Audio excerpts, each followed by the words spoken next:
بسم الله الرحمن الرحيم الحمد لله رب العالمين الرحمن الرحيم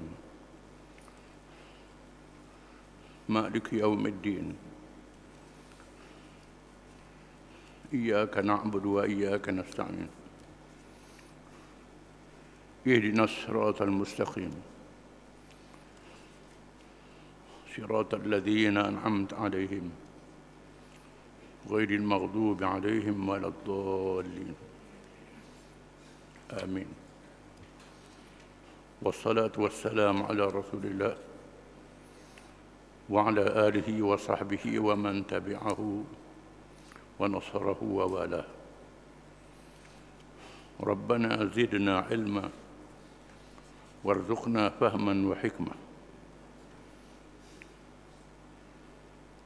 Seterusnya perkara yang keempat,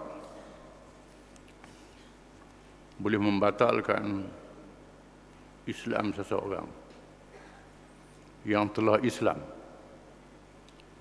sama ada Islam baka dan keturunan ataupun dia masuk Islam. Dia melakukan perkara ini maka keluar daripada Islam, batal Islamnya. Yang keempat, mengingkari atau mencela Rasulullah sallallahu alaihi wasallam atau kerasulannya, tak percaya kepada Nabi Muhammad SAW, ataupun menghina Nabi Muhammad SAW, menafikan kerasulannya melalui perkataan atau perbuatan yang menunjukkan i'tiqad yang menafikan atau mencela kerasulan atau pribadi orang yang menjadi Rasulullah SAW, dan mengingkari apa-apa yang dikhabarkan oleh Rasulullah SAW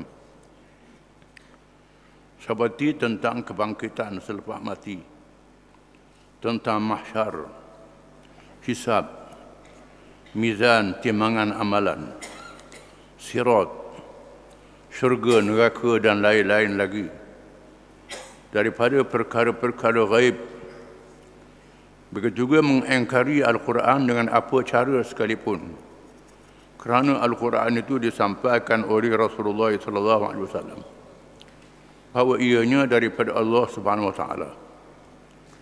Begitu juga mengingkari hukum yang sabit menurut nas Al-Quran dan sunnah Rasulullah SAW yang diketahui oleh setiap orang Islam, seperti wajibnya sembahyang, puasa, zakat, haji, halal dan haram. Melainkan mengingkari perkara yang diketahui oleh orang-orang yang berilmu sahaja, maka dimaafkan kerana jahilnya, tetapi tiada maaf lagi setelah diberitahu, iaitu tak percaya pada Nabi Muhammad SAW atau menghina dirinya mana-mana ajarannya. Dia tak percaya. Khususnya perkara yang gaib, yang tak dilihat lagi, tak dikelih lagi, seperti kehidupan semula selepas manusia mati, dihidupkan semula. Ini kita tak tahu lagi, tetapi Allah Ta'ala sudah tunjuk dalil-dalil dan bukti-buktinya. Di antaranya ialah pohon yang kering, biji yang kering. Bila mari hujan tumbuh. Pohon yang kita sangka dia mati, rumput yang mati, mari hujan tumbuh balik. Binatang yang mati, daripada seekor binatang berjuta ulat. Banyak dalil-dalilnya kekuasaan Allah Ta'ala yang cukup jadi bukti. Nabi dah beritahu, Quran beritahu, manusia dihidupkan semula selepas mati. Mahsyar dihimpunkan daripada mahsyar, dihimpunkan semua manusia sejak Adam sehingga hari kiamat untuk dihisap, dikirakan amalannya, ditimbang amalan baik dan jahat, mesti lalu di atas titian sirat, dibentangkan di atas neraka, ada syurga ada neraka, dan lain-lain lagi daripada perkara-perkara yang gaib. yang kita tak tengok lagi. Perkara ini mesti benar. Kerana perkara dalam Quran yang dibaca pada hari ini, banyak perkara yang kita tak tahu. Perkara zaman dulu. Cerita-cerita kaum Ad, kaum Samud.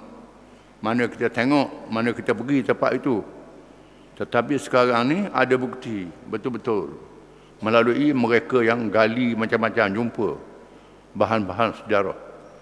Menandakan betul. Contohnya tentang kejadian matahari, bulan, bintang. Peredarannya. Quran beritahu Nabi Muhammad naik bila. Mana ada alat di masa itu. Hari ini manusia menggunakan teropong. Tengok. Lihat bagaimana peredaran bulan, bintang, matahari. Betul sebagaimana Quran sebut. Maka begitulah perkara yang lain betul dalam Quran. Tiba-tiba dia tak percaya. Kerana tak tengok lagi. Ini ujian daripada manusia. Kalau tak percaya, apalagi menghina, melekehkan, maka batal Islamnya. Juga mengingkari Quran dengan apa cara sekalipun disampaikan oleh Rasulullah SAW. Antaranya Allah Ta'ala jadikan Nabi Muhammad dalam keadaan buta huruf. Tak tahu membaca, tak tahu menulis. Tetapi cerdik, bijak, dia beri ilmu yang luar biasa. Membuktikan Quran bukan karangan Nabi Muhammad, bukan rekaan Nabi Muhammad. Daripada Allah Ta'ala. Turun wahyu 30 juzuk, ingat, masuk dalam hati. Dan menyampaikan kepada orang ramai. Tak ada alat, tak ada tape recorder, tak ada CD, tak ada apa. Terus ingat, ini luar biasa. Membuktikan Quran ini daripada Allah Ta'ala, bukan Nabi tulis sendiri. Nabi lahir di Mekah, tempat jauh daripada tamadun, tempat tak ada sekolah.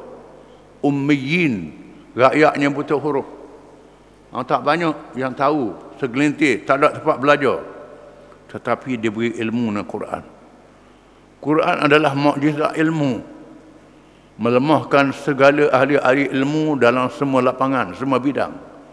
Ini Quran, kehebatan Quran itu. Tiba-tiba dia tak percaya. Kata Nabi Muhammad reka lah macam-macam. Ini jadi kafir, keluar daripada Islam. Juga mengingkari hukum yang sabit menurut nah Al-Quran. Yang sabit dengan nah Quran, hukum wajib, hukum haram. Seperti wajibnya semayang, wajibnya puasa, wajibnya zakat. Tiba-tiba dia kata tak wajib. Nabi ajar semayang 5 waktu macam kita ajar hari ni. Sallu kama ra'aitumuni usalli. Nabi kata, semayang sebagaimana kamu tengok aku semayang. Idza sallaita fakabbir, thumma qra' ma tayassara min al-Quran, thumma rka' hatta tatma'inna raka'a, thumma rka' hatta ta'tadila qa'ima, thumma isjud hatta tasjuda mutma'inna. Bila semayang takbir, Nabi kata takbir, lepas tu baca mana-mana ayat Quran, iaitu Al-Fatihah. Rokok, ada tamak ninah, tidak berdiri, sujud balik, Nabi ajar. Tiba-tiba ada semayang pasal lain, pakai semayang dalam hati, kafir, keluar daripada Islam. Kerana benda tu disampaikan secara mutawatir. Mutawatir, riwayat yang mutawatir. Mutawatir ni ialah riwayat yang ramai, tak boleh dinafikan. Ramai para sahabat yang meriwayatkan, dan ulama-ulama yang mengaji dengan sahabat pula ramai, bukan satu saja. Sehingga sampai kepada imam-imam ilmu hadis, imam ilmu fiqh, ilmu akidah, ilmu tasawuf, macam-macam ilmu yang mutawatir. Kecuali yang tidak mutawatir. Ahad, riwayat seorang saja. Ini jahat sajalah. Tak sahabat kafir. Cuma jahat, tak betul. Kerana riwayat seorang. Yang mutawatir ini jadi kafir. Macam semayang, puasa, haji. Khudhu anni manasikakum. Nabi kata, ambil daripada aku cara-cara ibadat haji kamu. Nabi buat haji di Mekah, bukan buat di Pulau Pinang. Dulu ada ajaran salah buat Pulau Pinang haji je. Ini tak betul. Kafir, keluar daripada Islam. Tak betul. Jadi benda-benda yang nyata, yang wajib, yang haram, haramnya arak, haramnya judi, haramnya riba, sabit dengan nas Quran, dengan hadis Nabi. Dan semua orang ramai tahu. Haramnya daging babi, orang ramai tahu. Kecuali jahil sangat. Orang dalam hutan, orang asal, baru masuk Islam. Lepas mengucap masuk hutang. Tak tahu babi itu haram. Tak tahu kera itu haram. Tak tahu. Dia kata ingat ke tak apa. Itu kerana jahil sungguh. Orang yang lama dengan penjajahan. Orang Islam dijajah oleh komunis. Sejak puluh-puluh tahun komunis jajah. Di Asia Tengah. Dia kata dia Islam. Tak tahu arak tu haram. Tak tahu babi tu haram. Tak tahu. Memang dia tak tahu sungguh. Ini perkara yang diketahui oleh umum. Perkara yang umum tak tahu, kena mengaji. Yang ini kena kaji dulu. Dia jahil ke apa. Dalam Islam ada politik. Dalam Islam ada ekonomi. Islam ada macam-macam. Tak ada, dia kata. Agama suku, politik suku. Dia tak mengaji. Kok ni jadi fasik lah, jadi jahat. Kerana dia tak mengaji. Tetapi setelah beritahu pada dia, dia terang, dia jelaskan. Beritahu dengan hujah-hujah. Kalau dia tak mengaji, berdosa tak mengaji. Setelah dia beritahu, dia nafikan juga. Maka jadi keluar daripada Islam. Jadi tak boleh buat main-main benda yang Nabi ajar. Berkata Imam Ibn Hajar Al-Haythami di dalam kitabnya Az-Zawajir, di antara perkara-perkara kufur dan syirik itu ialah seseorang yang berazam untuk menjadi kafir dan syirik, sama ada dalam masa yang dekat atau jauh, atau mentaklikkannya dengan lidahnya dan hatinya untuk menjadi kafir walaupun perkara yang mustahil pada akal, maka dia menjadi ketika itu juga. Dia beritahu ke orang, kalau aku buat jadi kafir aku. Buat main. Kalau aku buat jadi kafir aku. Jadi kafir dah. Jangan buat main-main. Jadi cakap keluar daripada Islam ni tak boleh buat main-main. Tak boleh bergurau, tak boleh. Walau bergurau pun tak boleh. Kalau berlaku begini, kita kena mengucap, kena istighfar. Kena minta ampun dengan Tuhan. Itu salah-salah yang besar, dosa sangat besar. Dia senda-senda atau secara engkar dan bersenda-senda daripada i'tiqad dengan qadimnya alam, atau menafikan apa yang wajib bagi Allah SWT dengan ijma' dan diketahui oleh umum umat Islam, seperti menafikan ilmu Allah atau mengatakan bahawa ilmu Allah SWT itu terbatas, ataupun mensabitkan apa yang nafi bagi Allah SWT, seperti menetapkan warna baginya, ataupun dia menafikan benda yang nyata daripada Allah Ta'ala. Alam ni Allah Ta'ala jadikan. Tiba-tiba doa alam ni qadim. Quran beritahu manusia daripada tanah. Tak, manusia daripada monyet, dia kata. Ini diajar di sekolah ni. Teori Darwin. Masuk dalam buku-buku sekolah. Manusia asalnya daripada monyet. Teori evolusi. Daripada benda tu, kemudian jadi gerak, jadi apa, jadi monyet, baru jadi manusia. Monyet hak dia ini daripada mana pula? Ni. Ini teori Yahudi. Yahudi yang merosakkan akidah manusia. Masuk dalam sekolah. Dalam sekolah dia ajar. Ni orang putih seperti ni. Ajar di sekolah. Budak-budak tak tahu kala. Ini bercanggah dengan Quran. Tak boleh menafikan ilmu Allah Ta'ala. Allah Ta'ala tahu. Dia kata tak tahu belaka Allah Ta'ala ni. Sedangkan Allah Ta'ala tahu benda yang ada dalam batu tengah malam yang gelap gulita. Benda yang besar, benda yang halus, benda yang gaib, Allah Ta'ala tahu. Jin yang gaib, malaikat yang gaib, syaitan yang gaib, Allah Ta'ala tahu. Melihat, semua diketahui dan dilihat oleh Allah Ta'ala. Menetapkan warna kulit dia. Pasal Tuhan jadi begini, Tuhan salah dia tu. Patut dia ni putih jadi hitam. Patut begini, awak main-main, tidak boleh. Jangan buat main-main. Dan seterusnya Ibn Hajar menghuraikan, termasuk di dalam makna itu apabila seseorang yang menyatakan dia menganut Islam, tiba-tiba dia melakukan perkara yang menjadi ijma' berlaku kalangan orang kafir, seperti mengunjungi gereja bersama-sama orang kafir dengan cara dan pakaian yang sama, atau orang yang membuang kertas yang mengandungi ayat-ayat Quran, atau ismullah, nama Allah Ta'ala ke dalam najis, atau meragui mana-mana Nabi, mana-mana kitab seperti Taurah, Injil, Zabur atau Suhuf Ibrahim, atau mana-mana ayat Quran, atau menyesatkan umat yang tidak sesat, atau mengkafirkan sahabat, atau mengingkari Mekah, Kaabah, Masjidil Haram, atau sifat-sifat haji, sembahyang dan puasa, atau menghalalkan yang haram, seperti mengharuhkan sembahyang tanpa wudu dalam keadaan yang tidak wudu, menghalalkan kezaliman ke atas orang Islam atau kafir dhimmi tanpa dalil syar'i yang mengharuhkan dia beriktikad begitu, atau mengharamkan yang halal seperti mengharamkan jual beli dan nikah, atau mengatakan sesuatu yang tidak patut terhadap Rasulullah SAW seperti warnanya hitam, mati sebelum janggut, tidak Quraisy, bukan Arab, bukan manusia kerana berkata begitu, adalah membohongi keadaan yang sebenar. Begitu juga mengharuhkan ada Nabi selepas daripadanya, atau melahirkan keraguan terhadap Nabi Muhammad seperti berkata dengan bersenda. Tidak boleh. Antaranya ialah meragui kebenaran ayat-ayat Quran. Ragu tentang Isra' dan Mi'raj. Sebagai contoh, Quran beritahu dia ragu, tak berpercaya. Ragu perkara Nabi beritahu, dia ragu, tak percaya pada kitab Injil, kitab Taurah dan Zabur. Injil yang asal, Zabur yang asal, Taurah yang asal, bukan Injil manusia karang. Injil yang ada pada hari ini, yang ada pada orang Kristian, ada 4 Injil.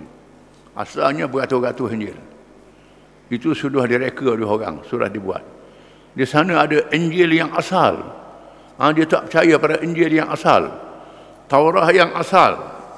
Walaupun kita tak boleh amal dengan Injil dan Taurah, sudah dinasahkan, tapi kita kena percaya itu kitab Allah Ta'ala yang diwahyukan kepada rasul-rasulnya, Nabi Musa, Nabi Isa alaihi wassalam.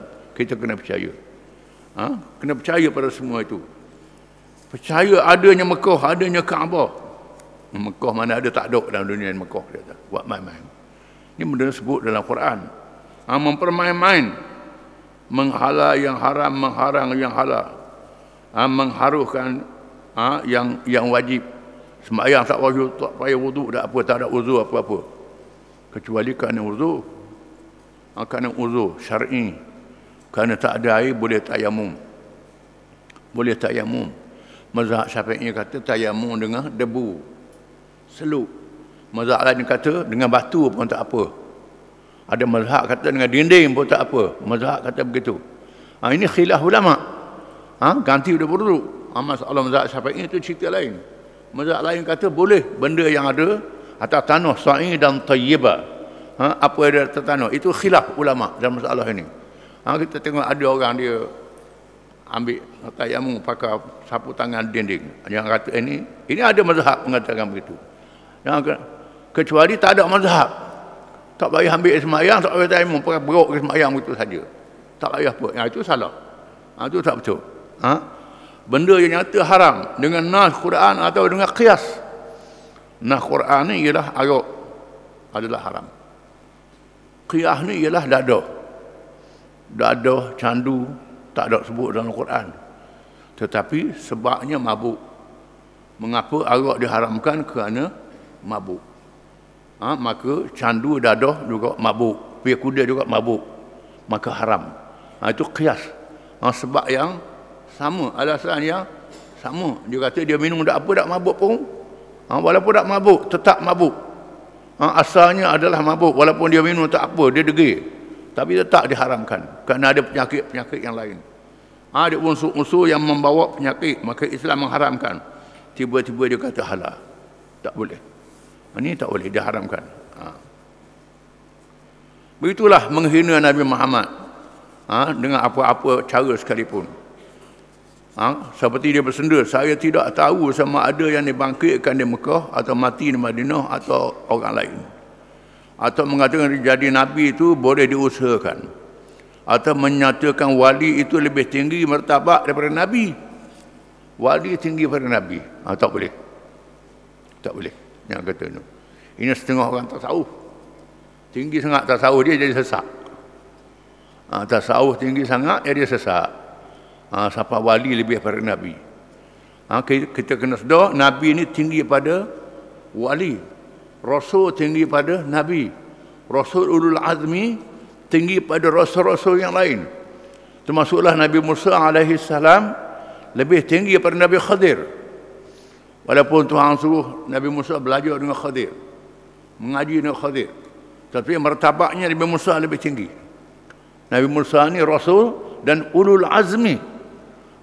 Rasul yang mempunyai perjuangan yang hebat yang disebut dalam Quran. Nabi Nuh, Nabi Ibrahim, Nabi Musa, Nabi Isa, Nabi Muhammad sallallahu alaihi wasallam, sallallahu alaihi majma'in.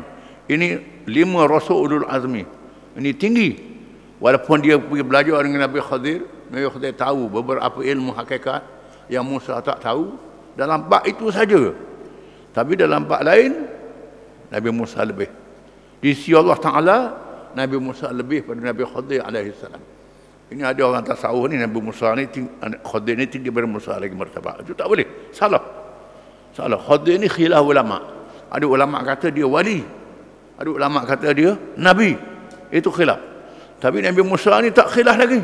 Dia rasul ulul azmi yang bercakap dengan Allah Taala secara langsung. Wa kallamallahu Musa taklima. Nabi lain diwahyukan. Malaikat Jibril datang. Nabi Musa terus Tuhan cakap Nabi Musa alaihi salam. Disebut dalam Quran. Ini lebih Nabi Musa. Jangan tinggi lalu ilmu hakikat ni Khadir tinggi pada Nabi Musa, itu tak boleh. Walaupun dia sebut dalam kisahnya Tuhan suruh membelajar dengan Khadir dalam kisah dalam suratul Kahfi yang terkenal, kerana Tuhan ajar Nabi kita Muhammad SAW tak sebut insya-Allah. Tuhan turunkan suratul Kahfi banyak insya-Allah dalam surah ini. Dan Nabi Musa pada saat hari kata kepada saya, nak tanya aku apa? Tanya. Jangan tahu belaka, tak boleh. Mau belajar dengan hamba aku. Hamba aku duduk di Majma' al-Bahrain, tempat bertemu 2 laut. Pergi di situ. Pergi di situ buat bekal ikan abu karang. Kering abu karang lama pula berjalan. Makan-makan bila ikan tu melompat dalam air, di situ dia jangan duduk situ. Jadi dalam kisah yang terkenal jumpa dengan Nabi Khadir, dan dia belajar dan dia tak sabar menghadapi ujian-ujian hakikat yang dia tak tahu. Walaupun demikian Nabi Musa mengatasi Khadir alaihi salam. Kita kena sedar. Kemudian Ibn Hajar menyatakan bahawa menjadi kafir juga orang yang meredakan kafir, seperti menasihatkan orang kafir supaya jangan masuk Islam. Nasihat orang kafir masuk Islam lah. Ni tak boleh. Tak boleh. Beda orang kafir yang masuk Islam, ajar mengucap selalu. Ataupun kita tanya bukan-bukan, pasal apa mu nak masuk Islam ni, mu nak nikah. Mu nak ni. Ni kacau belaka ni. Guna orang nak masuk Islam, jaga kena sunat, jaga kena ni. Ini cakap, ni jahat belaka ni. Punah akidah orang tu, jangan buat main. Orang nak masuk Islam, tu ajar mengucap. Jangan tanya banyak. Ni tanya banyak. Soal-soal dia pasal apa. Itu hati dia serah pada Allah Ta'ala. Ini banyak ni. Semua tu kerja jabat. Pendakwah. Tak pandai berdakwah. Tak erti. Sedangkan Nabi mudah.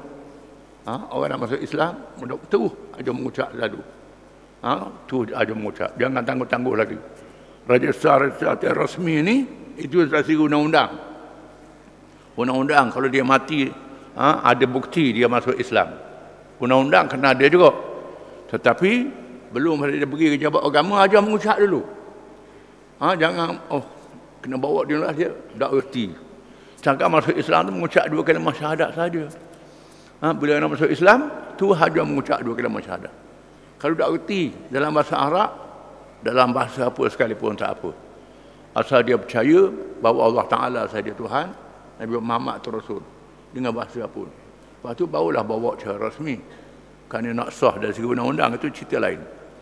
Berkata Al-Imam Ibn Taymiyah rahimahullah ketika menafsirkan firman Allah Subhanahu wa taala, "Wa man lam yahkum bima anzalallah fa ulaika humul kafirun. Surah Al-Maidah ayat 44. Maksudnya sesiapa yang tidak menghukum apa yang telah diturunkan oleh Allah, maka mereka orang-orang yang kafir. Ibn Taymiyah ni ialah imam dalam mazhab Hambali. Dia bukan mazhab Syafi'i, mazhab Hambali. Ada orang kata Ibn Taymiyah ni sesat sebab kita Syafi'i. Tak boleh kata Imam Hambali sesat, tak boleh. Dia mazhab lain. Dia mujtahid dalam mazhab Hambali, macam Imam Nawawi mujtahid dalam mazhab Syafi'i. Macam Imam Abdul Hasan Asy-Syaibani mujtahid dalam Imam Hanafi. Zufar mujtahid dalam Imam Malik. Di sana ada ulama mujtahid dalam mazhab masing-masing. Ni kan tak baca sejarah, tak baca latar belakang sama sekali, jadi penuh. Tidak syak lagi bahawa sesiapa yang tidak beriktikad wajibnya berhukum dengan apa yang telah diturunkan oleh Allah SWT adalah menjadi kafir. Sesungguhnya setiap umat Islam itu mestilah memerintah dengan adil. Kadang-kadang keadilan menurut hukum mereka ialah yang dipandang oleh pembesar-pembesar mereka. Bahkan banyak sekali di kalangan orang yang mengaku Islam berhukum dengan adat yang bukannya diturunkan oleh Allah SWT, seperti orang Badui di zaman dahulu, di mana mereka berpendapat itulah hukum yang segera dilaksanakan, bukannya kitab Allah dan sunnah Rasulnya sallallahu alaihi wasallam. Orang Badui pakai hukum adat. Hukum adat molek pada hukum Islam, ini punah. Jadi rosak, tak boleh merosakkan akidah, kecuali dia melakukan sebab kejahilan. Itu cerita lain, kerana jahil, berdosa kerana tak belajar. Wallahu a'lam.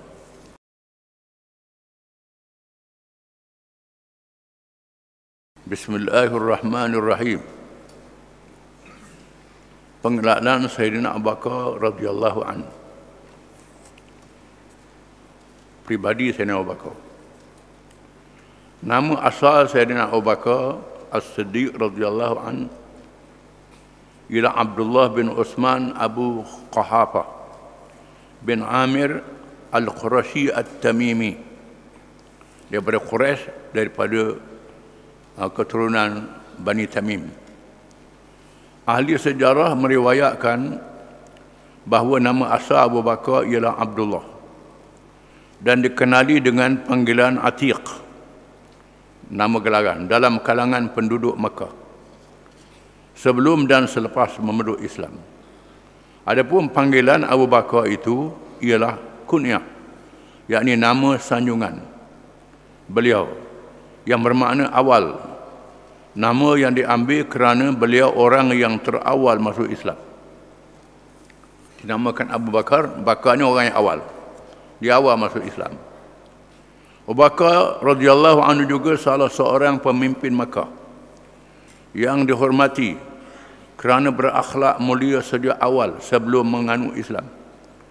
Malahan beliau tidak terpengaruh dengan amalan jahiliah seperti menyembah berhala dan melakukan maksiat seperti meminum arak dan sebagainya. Perangai dia dah baik sebelum pada masuk Islam lagi. Tak pernah menyembah berhala, tak minum arak, tak berzina, tak berjudi. Perangai dia sebelum daripada Nabi jadi Rasul. Abu Bakar radhiyallahu anhu dilahirkan 2 tahun beberapa bulan selepas kelahiran Rasulullah SAW. Kemudian beliau menjadi sahabat baginda yang akrab sebelum baginda SAW dilantik menjadi Rasul lagi, sehingga bersama baginda ketika musafir ke negeri Syam dengan Abu Talib, bapa saudara Rasulullah SAW. Ketika itu beliau menyaksikan sendiri peristiwa pertemuan dengan padri yang sedang beruzlah mengasingkan diri. Padri itu menyaksikan tanda kenabian akhir zaman yang telah dijanjikan terletak pada diri Rasulullah SAW ketika masih kanak-kanak dan remaja. Bahkan Abu Bakar ni berkawan dengan Nabi. Dia muda 2 tahun pada Nabi dan berkawan sejak kanak-kanak. Kebetulannya dia pergi musafir ke Syam ketika Nabi masih lagi kanak-kanak dengan Abu Talib pergi ke Syam. Dia pun pergi juga ke Syam. Dan dia menyaksikan peristiwa bertemu dengan padri yang beruzlah padri yang mengasingkan diri. Di sana ada padri-padri Kristian yang kuat berpegang dengan ajaran asal Nabi Isa AS, yang mengasingkan diri, yang beruzlah. Orang tua kata betapa, bukan betapa cari jin, bukan betapa cari ilmu pelik, betapa nak menyelamatkan agama, menyelamatkan ad-din, kerana masyarakat yang rosak. Ni dak ke tapa dalam gunung nak cari jin, nak suruh gagah, nak suruh tu, ini pelawak ni. Ini ilmu sesat. Ini beruzlah. Ulama-ulama beruzlah, mengasingkan diri. Oleh kerana nak mengajar tak boleh, nak mengaji tak boleh. Diharamkan. Ditangkap, dibunuh padri-padri yang benar di bawah penjajahan Rom. Maka padri-padri yang benar ini beruzlah, mengasingkan diri. Di bukit, di gunung, di pulau yang jauh, di padang pasir. Dalam perjalanan Nabi bersama pak saudara dia Abu Talib, tiba-tiba Abu Talib singgah di tempat padri ini beruzlah. Abu Talib berhenti di situ dengan rombongan dia. Lalu padri ini pergi jemput, suruh dia makan tempat dia. Makan tempat dia. Mari belaka, dia kata. Kena mari belaka. Mari belaka. Abu Talib pun pergi dan tak bawa Nabi. Tinggal di khemah. Lalu padri itu kata, bawa belaka dah. Bawa belaka dah. Ada lagi tak bawa ni? Ada lagi. Ada. Dia kata ada budak, anak saudara. Bawa. Ada budak dia, bawa dia. Bawa Nabi. Nabi dibawa. Dia bertengok. Nabi tengok atas, tengok bawah, tengok atas, tengok bawah. Dia tanya siapa dia budak ni. Abu Talib kata, anak saya. Bukan anakmu. Budak ni ayah dia mati dah. Yatim. Yatim. Dia mati dah. Abu Talib mengaku dah betul lah. Betul. Yatim, betul. Dia yatim. Dia kata jaga baik. Ni jadi Nabi, jadi Rasul. Kalau orang Yahudi berjumpa, orang Yahudi bunuh. Orang Yahudi bunuh. Jaga baik anak saudara mu ni. Kalau orang Yahudi tengok, orang Yahudi bunuh. Rupanya dia menyaksikan bila rombongan dia berjalan, ada awan datang. Awan duduk atas ikut. Dia menjaga awan ikut. Ini benda yang luar biasa. Jadi Abu Bakar menyaksikan hal-hal ini. Perkara ini. Menyaksikan perkara ini. Abu Bakar radhiyallahu an menjadi lelaki pertama menganut Islam daripada kalangan bukan ahli rumah Rasulullah sallallahu alaihi wasallam. Sebelumnya Khadijah radhiyallahu an menjadi orang pertama yang menganut Islam, manakala Ali bin Abi Talib karramallahu wajhah merupakan kanak pertama yang menganut Islam. Hal ini demikian kerana Sayyidina Ali karramallahu wajhah dipelihara oleh Rasulullah SAW di rumahnya menjadi anak angkat bagi membantu bebanan bapa saudaranya Abu Talib. Ini termasuklah membantu Zaid bin Harisah radhiyallahu an dalam kalangan bekas hamba kerana beliau juga menjadi anak angkat Rasulullah SAW. Yang dulu masuk Islam ialah Khadijah. Kemudian Sayyidina Ali. Kemudian Zaid bin Harisah, anak angkat Nabi. Ini duduk di rumah. Abu Bakar duduk lagi. Bahkan termasuk Waraqah bin Nawfal. Iaitulah sepupu Khadijah. Waraqah bin Nawfal.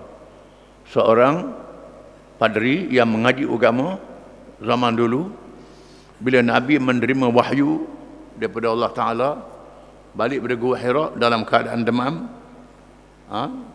Nabi cerita ke Khadijah, ada orang mari berjumpa dia, peluk dia, baca Iqra, suruhnya orang tu mari tiba-tiba. Lalu Khadijah berjumpa Waraqah bin Nawfal. Cerita apa benda yang berlaku ni. Waraqah kata, suamimu jadi Rasul, suamimu jadi Nabi. Itu malaikat Jibril yang pernah menemui Nabi Musa, Nabi Isa alaihissalam. Menandakan suamimu menjadi Rasul. Waraqah ni masuk Islam dan dia mati sebelum Nabi berjuang. Dia mati. Dan Nabi tengok dia masuk syurga. Waraqah ni. Kemudian Abu Bakar ni ialah orang yang di luar rumah. Abu Bakar radhiyallahu an merupakan sahabat yang paling akrab dan disayangi. Beliau terlibat membantu perjuangan di Mekah pada permulaan awal Islam, serta bersama-sama baginda sallallahu alaihi wasallam menghadapi kesusahan akibat daripada penindasan dan kezaliman orang-orang jahiliah. Sebaik dia masuk Islam, Islam mula diketahui oleh umum, berlakulah tekanan, berlakulah kezaliman. Maka Abu Bakar bersama Nabi SAW ketika berlakunya tekanan dan kezaliman ini. Selain itu, beliau juga menyatakan kebenaran dalam semua perkara yang dikatakan oleh Rasulullah SAW, khususnya peristiwa Isra' dan Mi'raj yang tidak mampu dicapai oleh akal pikiran manusia. Sifat yang dimiliki oleh Abu Bakar radhiyallahu anhu itu memberikan gelaran as-siddiq, orang yang percaya pada Nabi.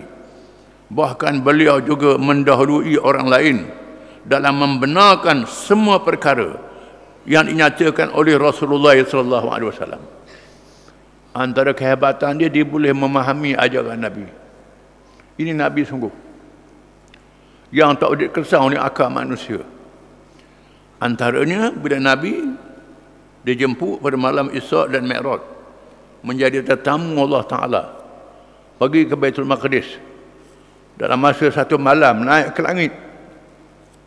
Maka terus percaya, sadaqta, sadaqta, betul, betul, betul, betul, terus percaya. Ini Nabi, ini Rasul, itu kekuasaan Allah Ta'ala. Orang lain tak nakak lagi, orang lain tak nampak lagi. Ini hidayah Allah pada Abu Bakar, dia dah percaya. Pada masa berlakunya perjanjian Hudaybiyah, perjanjian Hudaybiyah, bila wakil Quraisy Suhail bin Amr meletakkan syarat yang bukan-bukan, Nabi terima syarat-syarat itu. Tulis perjanjian. Sayyidina Ali tukang tulis. Tulis, Nabi kata ini perjanjian antara Muhammad Rasulullah dengan Suhail bin Amr. Sayyidina Amr kata, kami tak percaya mu ni Rasulullah. Tak percaya mu Rasulullah. Tulis Muhammad bin Abdullah. Ubah. Jangan tulis Rasulullah. Kalau sebut Rasulullah, aku tak lawan mu. Tulis nama bin ayahmu. Nabi kata tulis Muhammad bin Abdullah, suruh Sayyidina Ali. Sayyidina Ali tak boleh tulis. Kemudian suruh buang. Sayyidina Ali tak boleh buang. Kat mana mu tulis? Sayyidina Ali tunduk. Nabi pun buang. Tulis satu, suruh Sayyidina Ali tulis semula. Muhammad bin Abdullah. Kemudian mana-mana orang Islam di Mekah pergi ke Madinah kena hantar balik. Mana-mana orang Madinah yang murtad lari ke Madinah tak hantar balik. Ini banyaknya. Kamu tak boleh pergi buat umrah pada tahun ini, kena buat tahun depan. Banyak syarat-syarat yang berat sebelah. Berat sebelah. Nabi suruh tulis belaka. Suruh tulis belaka. Tulis sebagaimana dia nak menyebabkan sahabat-sahabat tak puas hati. Nak marah. Bukan marah ke Nabi, marah ke jahatnya pemimpin Quraisy ni. Nabi pula mengalah. Sayyidina Umar kata, pasal apa begini? Tidakkah kita ni Islam, kita ni mulia, mengapa dihina begini? Nabi kata, aku Rasulullah, aku tahu aku buat apa. Aku tahu aku buat apa. Umar mengadu ke Abu Bakar. Abu Bakar kata, dia Rasulullah, ikut dia lah. Ini keistimewaan Abu Bakar, ikut dia lah. Kerana di sana ada sebalik dari segi politik.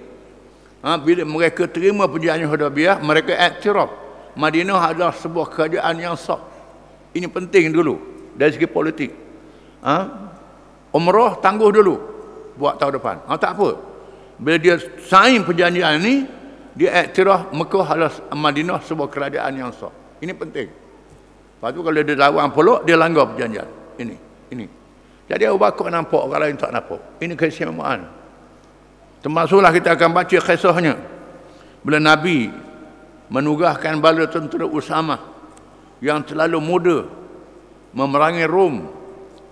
Bila tentera Usamah keluar nak pergi serang Rom, Nabi sakit dan Nabi wafat. Kemudian berlaku kabilah-kabilah Arab murtad, keluar daripada Islam. Madinah dikepung dan orang murtad pula disokong oleh Parsi dan Rom dalam keadaan yang sangat bahaya. Abu Bakar mengarahkan tentera Usamah terus pergi, jangan undur, pergi juga lawan Rom dekat dengan Syam tu.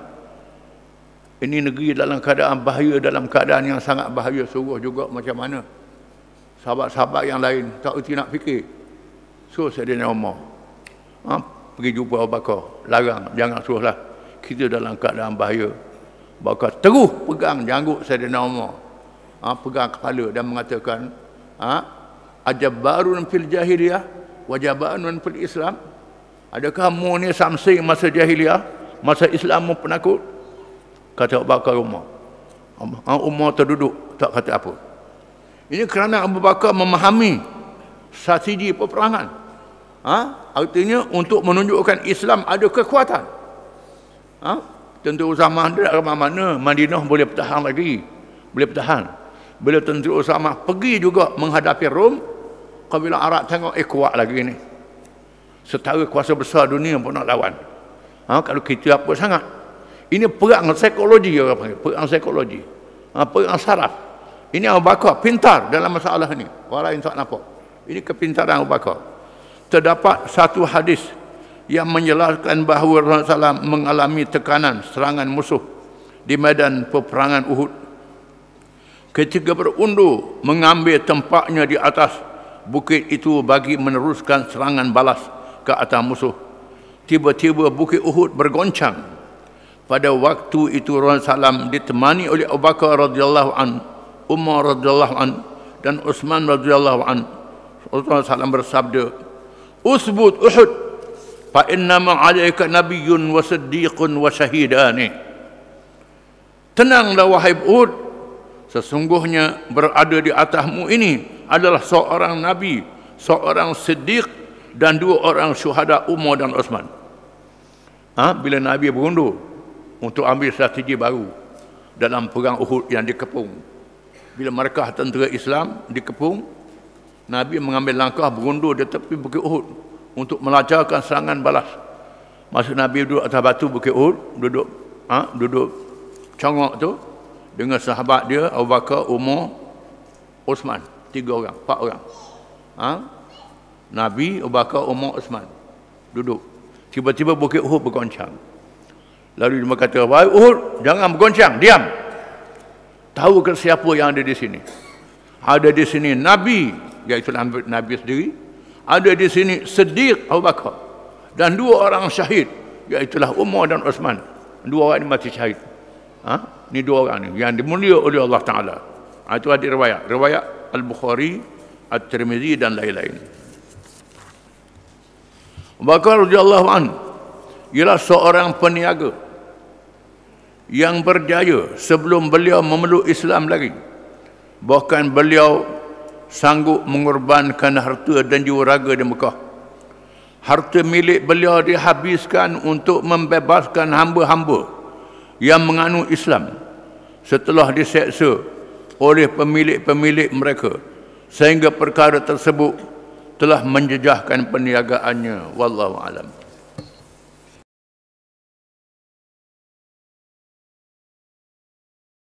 أعوذ بالله من الشيطان الرجيم يستبشرون بنعمة من الله وفضل وأن الله لا يضيع أجر المؤمنين الذين استجابوا لله والرسول من بعد ما أصابهم القرح للذين أحسنوا منهم واتقوا أجر عظيم الذين قال لهم الناس إن الناس قد جمعوا لكم فاخشوهم فزادهم إيمانا وقالوا حسبنا الله ونعم الوكيل فانقلبوا بنعمة من الله وفضل لم يمسسهم سوء واتبعوا رضوان الله والله ذو فضل عظيم إنما ذلكم الشيطان يخوف أولياءه فلا تخافوهم وخافون إن كنتم مؤمنين.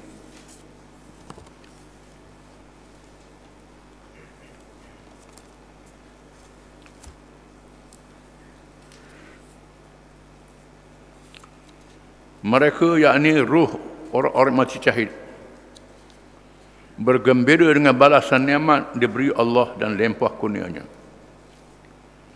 Dan ingatlah bahawa Allah tidak menghilangkan pahala orang-orang yang beriman, iaitu orang-orang yang menjunjung perintah Allah dan Rasulnya supaya keluar menentang musuh yang menceroboh sesudah mereka mendapat luka, tercedera di medan perang Uhud, atau orang-orang yang telah berbuat baik di antara mereka dan yang bertakwa, ada balasan yang amat besar. Mereka juga ialah yang diberitahu oleh orang-orang kepada mereka bahawa kaum kafir musyrik musuh telah mengumpulkan tentera untuk memerangi kamu. Oleh itu hendaklah kamu gerun kepadanya. Maka berita itu makin menambahkan iman mereka. Lalu berkata, cukuplah Allah untuk menolong kami, dan ia sebaik-baik pengurus yang terserah kepadanya segala urusan kami. Setelah pergi mengejar musuh, mereka kembali dengan mendapat nikmat dan limpah kurnia dari Allah. Mereka tidak disentuh oleh sesuatu bencana pun, serta mereka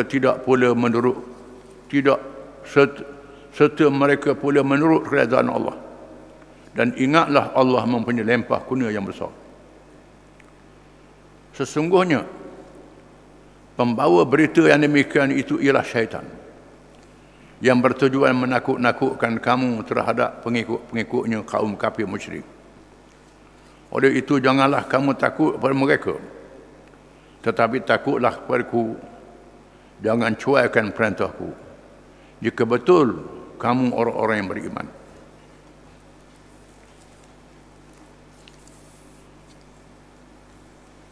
Ayat-ayat ini masih lagi mengesahkan tentang perang Uhud. Kita baca minggu lepas, Allah Ta'ala beritahu bahawa orang-orang yang mati syahid itu ruhnya hidup di alam barzakh. Mereka berterbangan di dalam syurga, memakan buah-buah syurga dengan nikmatnya, dan mereka ingin untuk pulang ke dunia semula bila tahu kelebihan mati syahid itu. Kalau boleh nak balik semula, berperang lagi, dibunuh lagi, bila tahu kelebihan mati menegakkan agama Allah. Allah Ta'ala tak izin mereka balik. Bagaimana mereka nak beritahu kepada sahabat-sahabat yang masih hidup? Lalu Allah menurunkan wahyu yang dibaca tadi. Ayat-ayat itu dibawa oleh malaikat Jibril, dibaca oleh Nabi SAW. Betapa mereka itu bergembira dengan nikmat Allah, dan Allah tidak mensia-siakan pahala perjuangan dan penggunaan mereka. Turun ayat ini, mereka nak beri berita gembira rakan-rakan mereka. Dan di sana sahabat-sahabat yang masih hidup dalam keadaan luka, dalam keadaan cedera, alladzina istajabu lillahi war rasuli min ba'di ma asabahum al-qarh lilladzina ahsanu minhum wattaqau ajrun azim. Mereka yang terus menyahut seruan Allah dan Rasulnya setelah mereka mendapat luka-luka dan kecederaan, duka cita rakan-rakan dan keluarga yang mati syahid, maka terus nak berjuang melakukan kebajikan perjuangan, bertakwa kepada Allah, mereka mendapat pahala yang besar. Diriwayatkan pada tentera musyrikin yang berundur, mula-mula mereka tak berani nak lawan bila orang Islam bertahan di bukit. Dia siapa berita Nabi sudah wafat, sudah dibunuh. Abu Sufyan suruh orang laungkan, adakah Muhammad ada? Nabi kata diam. Adakah Abu Bakar ada? Nabi kata diam. Adakah Umar ada? Umar kata aku ada lagi. Sayyidina Umar ni dia bengkeng, aku ada lagi. Lalu Abu Sufyan kata al-harbu sijal, yaumul lana wa yaumun alaina. Perang ni bergilir. Ada hari kami menang, ada hari kami kalah. Sayyidina Umar kata, lasna sawa, qatlana fil jannah wa qatlakum fil nar. Kami tak sama. Nabi Sayyidina Umar laun. Kita tak sama. Orang-orang kami yang mati masuk syurga, orang-orang kami yang mati masuk neraka. Beritahu pada mereka. Dan mereka tak berani. Lalu mereka berundur. Mereka berundur sampai di tengah jalan. Mari fikir balik. Kita silap. Patut kita lawan terus biar habis Muhammad dengan pengikut-pengikut dia. Mari semangat balik. Dan berita ini sampai kepada Nabi SAW. Lalu Nabi mengarahkan sahabat-sahabat dia, kejar musuh-musuh ini. Hanya mereka yang terlibat dalam perang Uhud sahaja. Yang tak terlibat dalam perang Uhud, tak dibenarkan pergi. Mereka terlibat dalam perang Uhud saja, kena ikut sekali. Lalu mereka menyahut seruan Nabi ini. Semua yang terlibat dalam perang Uhud kecuali Jabir bin Abdullah radhiyallahu anhu. Peristiwa ini dikenal dengan Hamra'ul Asad. Tempat Nabi pergi kejar ni Hamra'ul Asad nama dia. Dikenal dia peristiwa Hamra'ul Asad. Jabir bin Abdullah berjumpa dengan Nabi. Wahai Rasulullah, saya tak pergi perang Uhud kerana ayah saya tak pergi. Kerana saya adik-beradik puan 6 orang. Saya lelaki seorang. Ayah saya kata, mu tak boleh tinggal. Adik-adik mu ni 6 orang. Nabi kata, memang wajarlah. Adik-beradik puan kena ada penjaga dia. Ada penjaga dia, mulah jaga dia, kata Nabi. Dan akhirnya Nabi masukkan dia juga dalam mereka yang keluar untuk mendapat kelebihan firman Allah Ta'ala. Jabir bin Abdullah radhiyallahu anhu ikut sama. Inilah yang disebut dalam firman Allah Ta'ala, alladzina istajabu lillahi war rasul min ba'di ma asabahumul qarh. Mereka ialah orang-orang yang menyahut seruan Allah dan Rasulnya setelah mereka ditimpa kecederaan. Di antara mereka ada yang dipapah. Keluar juga, papah. Nak keluar, nak ikut sekali. Walaupun cedera, galah. Ada galah, eret, piping. Pergi ikut sekali. Menyahut seruan Allah Ta'ala. Tuhan puji mereka. Lilladzina ahsanu minhum wattaqau ajrun azim. Bagi mereka yang buat baik kerana berjuang menegakkan agama dan bertakwa, mendapat pahala yang sangat besar. Allah Ta'ala beri pahala yang sangat besar kepada mereka. Alladzina qala lahumun nas inna an-nasa qad jama'u lakum fakhshawhum fazadahum imana wa qalu hasbunallahu wa ni'mal wakil. Mereka ialah orang-orang yang diberitahu oleh manusia, oleh orang, musuh sedang berkumpul untuk menyerang kamu semula. Diriwayatkan di sana ada orang Badui yang bawa berita ke Nabi dan sahabat-sahabatnya, Abu Sufyan dan tentera musyrikin nak serang balik ni, jaga. Patutnya mereka takutlah. Dalam keadaan cedera, dalam keadaan luka, mereka tak takut, semangat mereka bertambah. Mereka berkata, hasbunallahu wa ni'mal wakil. Cukuplah Allah yang menolong kita. Cukuplah Allah tempat kita serah diri. Dengan pertolongan Allah kita boleh menang. Hasbunallahu wa ni'mal wakil. Ini ucapan mereka. Allah Ta'ala sebut, hasbunallahu wa ni'mal wakil. Cukup Allah menolong kita dan Allah sebaik-baik tempat kita serah diri. Diriwayatkan inilah ucapan Nabi Ibrahim AS bila dicampur dalam api oleh Raja Namrud.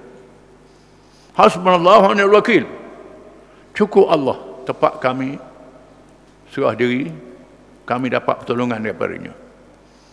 Nabi Ibrahim ketika campur dalam api, datang malaikat nak tolong Nabi Ibrahim, nak binasakan Namrud, nak hancur Namrud bala tenteranya. Ibrahim kata, aku tak berhajat padamu, aku berhajat pada Allah. Malaikat nak mari tolong, tak terima pertolongan malaikat. Ini tawakal Ibrahim alaihissalam. Hasbunallahu wa ni'mal wakil. Cukup Allah. Tepat kami serah diri. Tepat kami dapat pertolongan daripadanya. Cukup Allah. Kami mengharapkan daripada Allah. Ini ucapan para sahabat radhiyallahu anhum. Dipuji oleh Allah Ta'ala. Fanqalabu bi ni'matin min Allah wa fadlin lam yamsashum su'. Lalu bertukar keadaan dengan mendapat nikmat daripada Allah dan kelebihan. Mereka tidak ditimpa oleh kesusahan dengan bertempur. Diriwayatkan bila Abu Sufyan dengar Nabi dengan sahabat-sahabat dia keluar, mari takut, mari gerun, menyebabkan mereka lari balik ke Mekah. Tak berani nak lawan. Mengikut satu riwayat lagi, di sana ada orang Bani Khuza'ah. Khuza'ah ni tak masuk Islam lagi. Mereka ni rapat dengan keluarga Nabi SAW sejak Abdul Muttalib lagi. Sejak zaman datuk nenek Nabi. Khuza'ah ni rapat dengan keluarga Nabi. Walaupun tak masuk Islam, mereka berpihak pada Nabi. Di sana ada orang yang bukan Islam, yang tidak berpihak pada musuh yang lawan Islam. Ada bukan Islam begitu. Antaranya Khuza'ah, pemimpin Khuza'ah. Beritahu Abu Sufyan, jaga Muhammad keluar. Keluar dengan gagah berani, nak lawan musuh mula. Sampaikan berita itu. Hak tadi orang Badui kata Abu Sufyan nak mari serang, nak suruh takut. Ini pula nak suruh Abu Sufyan takut. Tiba-tiba Abu Sufyan yang takut, lari balik ke Mekah, takut kena pula. Orang ni berani mati ni. Berani mati. Sanggup mati lawan. Jangan main. Menyebab Abu Sufyan lari balik ke Mekah. Ini maksudnya bertukar keadaan, menyebabkan mereka lari balik, berundur balik ke Mekah. Wallahu dzu fadlin azim. Allah mempunyai kurnia yang sangat besar kepada orang yang beriman. Sesungguhnya Allah Ta'ala mengatakan, innama dzalikumus syaitanu yukhawwifu awliya'ah fala takhafuhum wa khafuni in kuntum mu'minin. Sesungguhnya orang-orang kafir yang bawa berita mengatakan musuh nak mari serang kamu ni, nak suruh kamu takut, nak suruh hilang semangat dan semangat, mereka adalah syaitan-syaitan. Tuhan kata, mereka ni adalah syaitan, menakut-nakutkan kamu untuk memberi semangat kepada pengikut-pengikutnya, beri semangat pada pengikut dia. Fala takhafuhum, jangan kamu takut pada mereka. Tuhan kata, fala takhafuhum, jangan kamu takut pada mereka. Wa khafuni, takut pada aku Allah. In kuntum mu'minin, jika kamu adalah orang yang benar-benar beriman. Kalau kamu beriman sungguh, kamu takut pada aku, dengan takut pada musuh-musuh Islam itu. Lawan mereka. Dan sebab itu diharamkan orang Islam berundur bila berdepan dengan musuh-musuh Islam. Diharamkan berundur, dosa besar kalau berundur. Sama ada menang ataupun mati, tak boleh undur. Kecuali undur kerana tipu helah peperangan. Kecuali undur kerana nak dapat bantuan yang akan datang untuk lawan balik. Bukan undur melarikan diri. Undur melarikan diri, dosa besar. Haram. Kerana orang Islam mesti percaya sama ada dia menang hidup ataupun menang mati. Mati pun menang juga. Menang masuk syurga lah tu. Dzalikal fawzul azim. Orang Islam mesti percaya.